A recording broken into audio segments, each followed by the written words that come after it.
ఎన్నో కులాలు, మరెన్నో మతాలు, ఎన్నో భాషలు, మరెన్నో రాష్ట్రాలు, ఎన్నో రకాల వైవిధ్యాల అద్భుతమైన సమాహారమైన మన భారతదేశానికి స్వాతంత్రం లభించి ఇవాళ 78 సంవత్సరాల నిండి 79వ సంవత్సరంలో అడుగు పెడుతున్న శుభ సందర్భాన భారతీయులు ఎక్కడ ఉన్నా ప్రపంచంలో, మన తెలుగువారు భారతీయులు ప్రపంచవ్యాప్తంగా ఎక్కడ ఉన్నా వారందరికీ మా పార్టీ అధ్యక్షులు పెద్దలు కేసీఆర్ గారి తరపున, అదేవిధంగా భారత రాష్ట్ర సమితి తరపున అందరికీ కూడా హృదయపూర్వకంగా స్వాతంత్ర దినోత్సవ శుభాకాంక్షలు. ఈ స్వాతంత్రాన్ని అర్జించడానికి మనకు ఇవాళ స్వేచ్ఛా వాయువులు పీల్చుకునే ఒక మహదవకాశాన్ని కల్పించడానికి అసువులు బాసిన వేలాది మంది యోధులు పోరాటం చేసి ఆనాడు మాకు తెలంగాణ ఉద్యమానికి కూడా స్ఫూర్తిని అందించిన గొప్ప పోరాట తరానికి, ఆనాటి నాయకత్వానికి వినయపూర్వకంగా వినమ్రంగా వారికి మా శ్రద్ధాంజలి, వారికి మా ధన్యవాదాలు. అట్లాగే ఈ 78 సంవత్సరాల భారతదేశంలో మరి 14 రాష్ట్రాలతో భారతదేశం యొక్క ప్రయాణం ప్రారంభమై ఇవాళ 28 రాష్ట్రాలతో ఒక వైవిధ్యభరితమైన భారతదేశంగా విలసిల్లుతున్నది మన దేశం. ఈ 78 సంవత్సరాల్లో గర్వంగా చెప్పవచ్చు, అతి చిన్న వయస్సు కలిగిన మన రాష్ట్రం తెలంగాణ ఇవాళ మొత్తం భారతదేశానికి ఆదర్శంగా నిలబడింది అన్ని రంగాల్లో పెద్దలు కేసీఆర్ గారి నాయకత్వంలో. అంటే ఇది అతిశయోక్తి కాదు.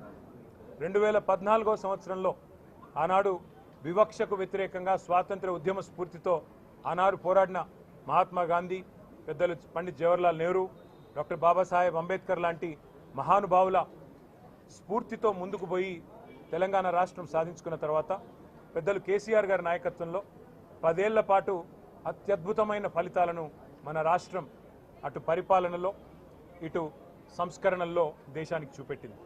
అభివృద్ధిలో, సంక్షేమంలో, తలసరి ఆదాయంలో, వ్యవసాయ విస్తరణలో భారతదేశంలోనే మొట్టమొదటిసారిగా జై జవాన్ జై కిసాన్ అనే నినాదానికి నిజమైన అర్థం ఇచ్చింది కేసీఆర్ గారి నాయకత్వం.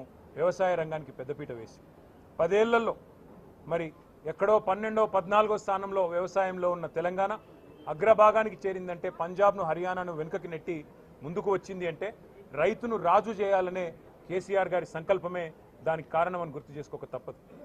మరి అట్లాగే ఐటీ రంగం అయితేనేమి, పరిశ్రమలు అయితేనేమి, పట్టణాభివృద్ధి అయితేనేమి, పల్లె ప్రగతి అయితేనేమి, ఏ రంగం తీసుకున్నా, అదేవిధంగా పేదవారికి అందించే సంక్షేమ కార్యక్రమాలు అయితేనేమి, ఏ రంగం తీసుకున్నా 10 ఏళ్లలో నిజంగా చెప్పాలంటే భారతదేశంలోనే ఒక రాష్ట్రం ఒక ద్వీపస్తంభం లాగా, ఒక లైట్ హౌస్ మాదిరిగా మిగతా దేశానికి ఆదర్శంగా నిలబడ్డది.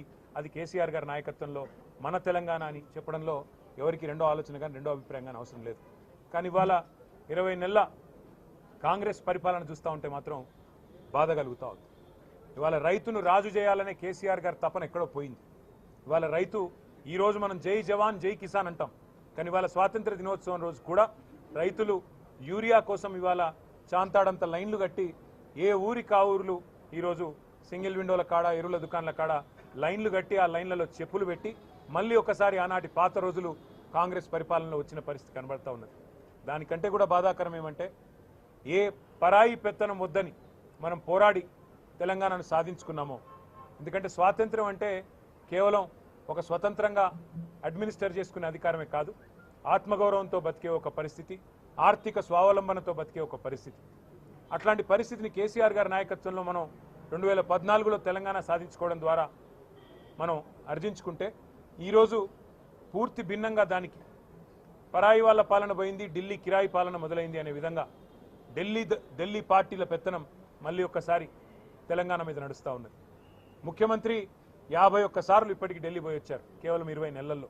అట్లాగే ప్రతి చిన్న పనికి కూడా ఢిల్లీ వైపే చూడాల్సిన పరిస్థితి. మళ్ళొక్కసారి ఢిల్లీ చేతుల్లో జుట్టు చిక్కిన తర్వాత తెలంగాణ తిరిగి ఒక్కసారి పరాయి వారి బానిసత్వంలోకి పోయి మళ్ళీ తిరిగి తన స్వాతంత్రాన్ని, తన స్వేచ్ఛను కోల్పోతున్న పరిస్థితి ఇవాళ కనబడతా ఉంది. సంక్షేమంలో వెనుకబడ్డది, వ్యవసాయంలో వెనుకబడ్డది, ఐటీ పరిశ్రమలు తరలిపోతున్నాయి వేరే రాష్ట్రాలకి. దానికి 2 ఢిల్లీ పార్టీలు కూడా కారణం. ఒక కాంగ్రెసే కాదు, ఖచ్చితంగా బీజేపీ కూడా దానికి కారణం అని చెప్పక తప్పదు. అందుకే నేను తెలంగాణ ప్రజలకు చేసే విజ్ఞప్తి ఒకటే, పెద్దలు జయశంకర్ గారు ఒకసారి కాదు కొన్ని వేల సార్లు చెప్పారు, స్వీయ రాజకీయ అస్తిత్వమే తెలంగాణకు ఏనాటికైనా శ్రీరామ రక్ష.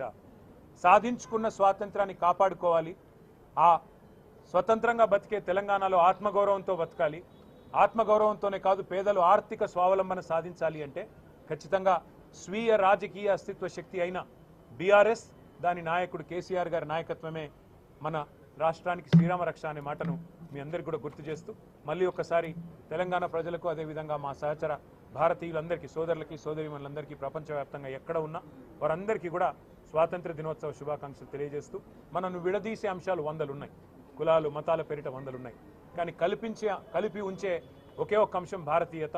అది కోల్పోకుండా అందరం కూడా సహచరులుగా సోదరులుగా సోదరభావంతో ముందుకు పోదామని చెప్పి విజ్ఞప్తి చేస్తూ జై హింద్.